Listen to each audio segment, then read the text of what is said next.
บ้านเฮ็ดเครื่องไฮดรอลิกเนาะมื้อนี้สิมานำเสนอก่อนเลยครับหน้าที่ของเครื่องไฮดรอลิกที่เฮ็ดมาได้นะขนาดซื้ออาราบิกไซโยงคืออุปกรณ์นี้จะให้นักที่มี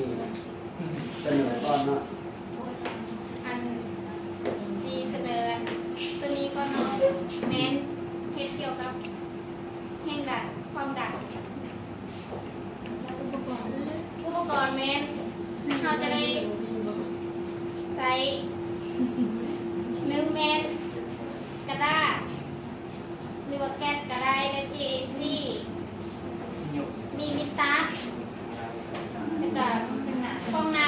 ำรถดีซื้อมาโดยต้นทางเลยไม่ได้ติดแล้วก็เล็กสแลกใส่สโลปก็ไม่ได้มีอย่างไรเนาะแล้วก็คัตเตอร์ก็ได้แล้วก็แล้วก็กาวจอดขั้นตอนการเฮ็ดทำก็คือตัดแก๊สนี้ให้มันซ้ำกันแล้วก็เฮ็ดมีแบบนี้น้ำใส่แล้วก็ประกอบแล้วทำก็สามารถเฮ็ดได้ยกขึ้นยกลงได้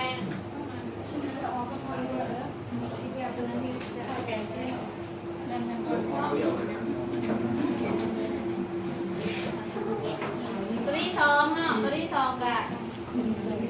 คล้ายคือกันได้อุปกรณ์กันมีไม้กระแลมกระทาสีให้มันงามแล้วมีสีสันหลากหลาย2 แก้ม3 JC สีมีแสลงสายสโลป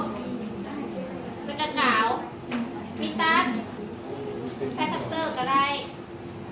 กับหรือว่าข้างในนี่ก็เพิ่นใช้เอาไม้หรือว่าเอาไม้จิ้มแคลก็ได้มีท้อดูดตัดใส่ให้มันงามเบิร์ดเอาส่วนประกอบของการเฮ็ดเครื่องไฮดรอลิกตอนนี้ซิมาว่าหน้าที่ของมันเนาะว่ามันเฮ็ดได้อย่างแน่เนาะหน้าที่ของมันคือตัวที่เรื่องนี้เนาะคือใส่ยกสิ่งของยกรถก็มันอย่างต่างก็ได้เนาะคือตัวนี้แม่นยกรถแล้วก็ตัวที่2นี่ก็คือกับตัวที่1แต่มันเฮ็ดต่างกันเนาะตัวนี้นะคือตัวที่1นี่จะมาเฮ็ดสาธิตให้เบิ่งเนาะยกรถตัวนี้นะ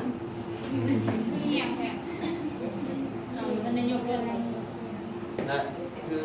เอารถมาใส่เนาะแล้วเฮายกรถ